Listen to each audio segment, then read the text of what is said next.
दोस्तों, कैसे हैं आप सभी। स्वागत है आपका आपके अपने YouTube channel RK academy and coaching centre में। तो आज के वीडियो में हम पढ़ने वाले हैं हिंदी क्लास 10 के कृतिका के बहुत ही ज़्यादा इम्पॉर्टेंट चैप्टर, जिसका नाम है शाना शाना हाथ जोड़ी, जो कि मधु कांकरिया द्वारा रचित है। बहुत ही ज़्यादा इंटरेस्टिंग और बहुत ही ज़्यादा मज़ेदार चैप्टर एक यात्रा वृत्तांत है, यानी यात्रा से संबंधित लेखिका कहीं सैर करने जाती है, वहाँ से ये पाठ लिया गया है। तो सबसे पहले हम लोग देख लेते हैं पाठ के बारे में। फिर उसके बाद इसका पूरा एक्सप्लेनेशन को पढ़ेंगे। शाना शाना हाथ जोड़ी एक यात्रा वृत्तांत है, जिसमें भारत के सिक्किम की राजधानी गंगटोक एवं हिमालय यात्रा का जिक्र किया गया है। ये जो शाना शाना हाथ जोड़ी एक यात्रा वृत्तांत है, यानी लेखिका कहीं पर घूमने गई है और वहाँ की चीज़ों को जहाँ जहाँ घूमी है और जहाँ जहाँ पर उन्होंने कुछ क्रियाकलाप को किया है, उसी चीज़ को एक यात्रा वृत्तांत में पिरोकर आपके सामने प्रस्तुत है पढ़ने के लिए। लेखिका को कोई कहानी नहीं सूझ रही थी, तो उसने अपने इस यात्रा वृत्तांत को कहानी में बदल दिया है और इसे ही हमें पढ़ना है। तो चलिए अब हम लोग स्टार्ट करते हैं गंगटोक का वर्णन। ठीक है, लेखिका को यहाँ की रात्रि बहुत ही सुंदर लगती है। गंगटोक जब जाती है लेखिका घूमने के लिए, पहला स्थान उनको जो मिलता है वो गंगटोक मिलता है। तो यहाँ पर जब रात्रि का मतलब यानी रात का जो समय आता है, तो लेखिका को बहुत ही ज़्यादा प्यारा लगता है। उन्होंने एक लड़की से प्रार्थना सीखी, शाना शाना हाथ जोड़ी गर्दहु प्रार्थना हमरो जीवन तिमरो कौशेली, और यही से चैप्टर का नाम भी पड़ गया, शाना शाना हाथ जोड़ी। ठीक है, तो जो ये प्रार्थना सीखी एक लड़की से लेखिका जी, तो इसका अर्थ होता है छोटे छोटे हाथों जोड़कर प्रार्थना कर रही हूँ कि मेरा जीवन अच्छाइयों को समर्पित हो। अब चलिए, ये तो हो गया गंगटोक की यात्रा। अब लेखिका को हिमालय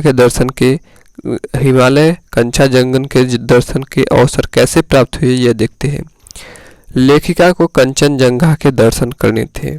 ठीक है, वहाँ के लोगों ने बताया कि अगर मौसम साफ हो तो बालकनी से भी कंचनजंगा के दर्शन हो सकते हैं। तो लेखिका सुबह जल्दी उठी, लेकिन मौसम साफ न होने के कारण कंचनजंगा के दर्शन नहीं हुए, बल्कि रंग बिरंगे फूल दिखाई दिए। लेखिका को जब कंचनजंगा के दर्शन करने थे, यानी जो हिमालय की तीसरी सबसे ऊंची चोटी है, उसे कहते हैं कंचनजंगा, तो वहाँ के दर्शन करने थे, यानी उसे देखना था। तो वहाँ के लोगों ने बताया कि अगर आप सुबह सुबह उठ जाएंगे तो आपको उसके दर्शन हो जाएंगे, अगर मौसम साफ रहा तो। लेकिन इसलिए सुबह जल्दी उठी, लेकिन वहाँ पर मौसम साफ न होने के कारण कंचनजंगा का दर्शन नहीं हो पाया, वहाँ पे बादल घिरा हुआ था। तो लेखिका को केवल रंग बिरंगे फूल ही दिखाई दिए और कंचनजंगा के दर्शन नहीं हो पाए। अब हम लोग देखते हैं युमथांग में बौद्ध पत्रिकाओं का महत्व। ठीक है, अब लेखिका गंगटोक से 149 किमी यानी किलोमीटर, ठीक है, किमी का मतलब किलोमीटर की दूरी पर युमथांग था। कुछ देर चलने पर उन्हें लंबी लाइन दिखाई दिया। ठीक है, अब लेखिका फिर कहाँ चली जा रही थी, युमथांग के लिए रवाना हुई यहाँ से। तो वहाँ से जब रवाना हुई तो उन्हें 149 किलोमीटर की दूरी पर युमथांग था। तो कुछ देर रास्ते में चलने पर तो उन्हें लंबी लाइन दिखाई दी, कतार में सभी लोग खड़े थे। तो जो अपने हाथ में सफ़ेद पताकाएं लिए चले जा रहे थे, अपने हाथों में सफ़ेद पताकाएं लिए चले जा रहे थे, उनके गाइड जितेंद्र ने बताया कि जब किसी की मृत्यु हो जाती है तो उसकी आत्मा की शांति के लिए 108 सफ़ेद पताकाएं फहरा दिया जाता है। ठीक है, जाता है। तो उनके गाइड जो थे जितेंद्र थे, वो यहाँ पे घूमे हुए थे। ठीक है, तो उन्होंने बताया कि जब किसी की मृत्यु हो जाती है तो यहाँ पे उनकी आत्मा की शांति के लिए 108 सफ़ेद पताकाएं को फहरा दी जाती है।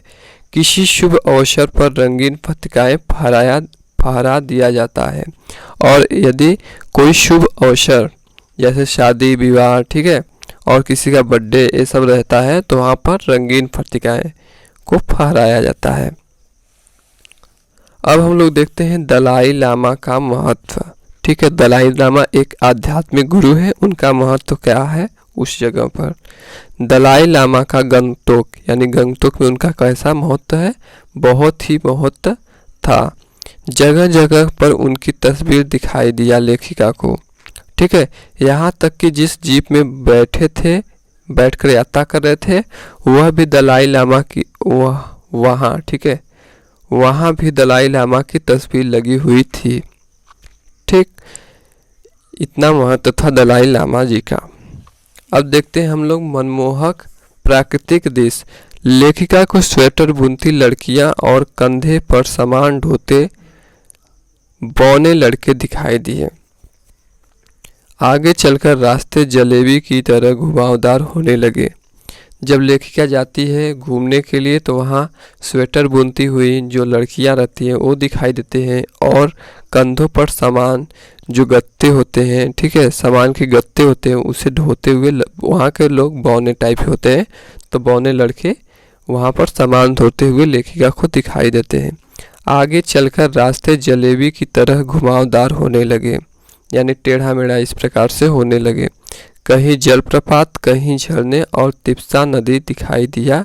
जो तिप्सा नदी है उनके साथ साथ चली जा रही थी, यानी जिधर जिधर से रोड था उधर उधर से उनका रास्ता बनता हुआ चला जा रहा था, जिसे देखकर लेखिका मंदमुग्ध हो गई।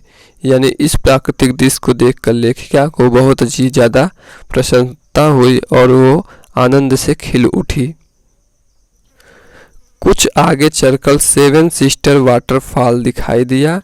इस प्राकृतिक दृश्य को देखकर उनका मन जाने का नहीं कर रहा था। कुछ टाइम आगे चलने के बाद ऐसी प्राकृतिक दृश्य देखते हुए उन्हें सेवन सिस्टर वाटरफॉल, जहाँ से पानी गिरता रहता है, वो दिखाई दिया। और ये इतना ज़्यादा मनमोहक लग रहा था कि लेखिका का मन यहाँ से जाने का नहीं कर रहा था, मन कर रहा था यहीं पर बस जाऊं। अब हम लोग देखते हैं पहाड़ी लोगों का संघर्षपूर्ण जीवन, यानी जो पहाड़ी लोग थे वहाँ का संघर्ष किस प्रकार कठिनाइयों से जूझकर अपने जीवन यापन करते हैं। लेखिका को यह देखकर बहुत दुख हुआ कि यहाँ के लोगों की जिंदगी बहुत कठिनाई से गुजरती है। महिलाओं को गाय चराना, लकड़ी काटना और यहाँ तक कि रोड भी बनाती है। यहाँ की जो महिलाएं हैं, यहाँ की महिलाओं को बहुत सारा काम करना पड़ता है। पहाड़ी महिलाओं को जैसे गाय चराती हैं, लकड़ियाँ काटती हैं, और जब रोड बनता है तब भी इन्हें काम पर लगाया जाता है। यहाँ एक बोर्ड लगा हुआ था, लेखिका देखते हुए जा रहे थे तो एक बोर्ड लगा हुआ था जिस पर लिखा था ever wonder who defined the date to build this roads. ठीक है, और बच्चों को 3-4 किलोमीटर पहाड़ चढ़कर स्कूल जाना पड़ता था। ठीक है, पड़ता था। और जो बच्चे हैं उन्हें अपनी शिक्षा को पूरी करने के लिए 3-4 किलोमीटर ऊपर पहाड़ पर चढ़कर स्कूल पर जाना होता था। इसके अलावा पशु चराते हैं, बच्चे जो है कहाँ है, पशु चराते हैं, गाय बकरी भैंस ये सब चराते हैं, पानी भरते हैं और जंगल की लकड़ियाँ ढोते हैं। जो महिलाओं लकड़ियाँ काट देती हैं उन लकड़ियों को बच्चे धोते रहते हैं। अब हम लोग देखते हैं कटाव की सुंदरता। ठीक है, कटाव यानी अब दूसरे स्थान का नाम है। यहाँ पे लेखिका जाती है और उसकी सुंदरता का वर्णन करती है। अब लेखिका को बर्फबारी देखने का मन होता है तो लेखिका 500 फीट ऊंचे स्थान कटाव नामक स्थान पर जाती है। लेखिका का मन होता है कि थोड़ा बहुत अब आए हैं तो बर्फबारी का आनंद लिया जाए, तो सोचती है कि चलो चला जाए बर्फबारी देखने के लिए। तो 500 फीट ऊंचे स्थान पर कटाव नाम का स्थान है, वहाँ पर बर्फबारी होता है, वहाँ जाती है, जिसे भारत का स्विट्जरलैंड भी कहा जाता है। और इस स्थान को भारत का सबसे श्रेष्ठ स्थान माना जाता है, यानी भारत का स्विट्जरलैंड कहा जाता है। यह स्थान बहुत ही खूबसूरत होता है, बहुत अच्छे अच्छे दृश्य होते हैं यहाँ पे। लेखिका का मन इस जगह से नहीं हट रहा था, तभी उसे बोर्ड पर कुछ दिखाई दिया। लेखिका का मन कर रहा था कि इसी जगह रहे और यहीं पर जिंदगी व्यतीत करे अपना, लेकिन लेखिका घूमते घूमते जाती है तो वहाँ कुछ बोर्ड दिखाई देता है जिस पर लिखा था if you are married divorce speed, दुर्घटना से देर भली, सावधानी से मौत टली, जिसे देखकर लेखिका थोड़ी सहम गई। यानी इस प्रकार से चेतावनी भरे शब्दों का अर्थ है कि आप अपना बचाव करिए, क्योंकि ये पहाड़ी इलाका है, यहाँ पर दुर्घटना होने की संभावना बहुत अधिक है। अब हम लोग देखते हैं फौजियों की वीर गाथाएं, यानी फौजी लोग का जीवन कैसा था, इसमें हम लोग देखेंगे। लेखिका के थोड़ी दूर आगे बढ़ने पर उन्हें फौजियों की छावनी दिखाई दिया, तो उन्होंने प्रश्न किया। लेखिका ने उनसे क्या प्रश्न करती है कि आपको इस ठंड में बहुत तकलीफ होती होगी, ठीक है। तो फौजियों ने उत्तर दिया, आप अच्छे से सो सके इसलिए हम तकलीफ़ उठाते हैं। लेखिका कहती है कि फौजियों से कि आपको इस ठंडी में बहुत ज़्यादा तकलीफ़ होती होगी, आप लोग ट्रेनिंग करते हैं, फिर खाना खाते हैं, हम लोग को तो बहुत ज़्यादा ठंडी लगती है, आप लोगों को तो बड़ी तकलीफ़ होती है। तो उन्होंने कहा कि आप लोग अच्छे से सो सके इसलिए हम इतना तकलीफ़ को उठाते हैं। वहीं पर एक बोर्ड लगा हुआ था फौजियों का जो स्थान था रहने का, वहाँ पर we give our today for your tomorrow, जिसे पढ़कर लेखिका को अपने सैनिकों पर बड़ा ही गर्व हुआ कि हमारे फौजी लोग हमारे लिए कितना कुछ करते हैं। सिक्किम के लोगों का प्यार, सिक्किम का लोगों के यानी जो सिक्किम के लोग हैं वो भारत के बारे में क्या सोचते हैं, उनका भारत के प्रति कौन सा लगाव है, ये देखते हैं हम लोग। लेखिका को एक सिक्किमी लड़की मिली जो चिप्स को बेच रही थी। उन्होंने उससे पूछा कि तुम, एक ही बार रहे, कि तुम सिक्किमी हो, ठीक है। उस लड़की जो एक लड़की थी वो चिप्स बेच रही थी, तो उन्होंने उससे पूछा कि तुम क्या सिक्किम से हो, तो उसने उत्तर दिया, नहीं मैं इंडियन हूँ, जिसे सुनकर लेखिका गदगद हो गई। यानी वो जो सिक्किमी लड़की थी उन्होंने ये स्पष्ट किया कि मैं भी इंडियन हूँ, मैं सिक्किमी नहीं हूँ। यानी लेखिका को इस प्रकार से आनंद आया कि आज भी लोग जो है अन्य अन्य राज्यों के जो भी लोग हैं वो अपने भारत को कितना आदर और सम्मान देते हैं। अब देखते हैं हम गाइड का रोल, यानी लेखिका के जो गाइड थे उनका कौन सा रोल है इश्क यात्रा वृत्तांत में। लेखिका के गाइड जितेन नार्गे थे, ठीक है। शुरू से लेके अंत तक लेखिका का साथ दिया, इसलिए लेखिका उसे कुशल गाइड के रूप में मानती है। तो आपको याद रखना होगा कि लेखिका के गाइड का नाम है क्या है, जितेन नार्गे, ठीक है। अब हम लोग देखते हैं खेदुम का महत्व। वहाँ पर खेदुम का महत्व क्या है।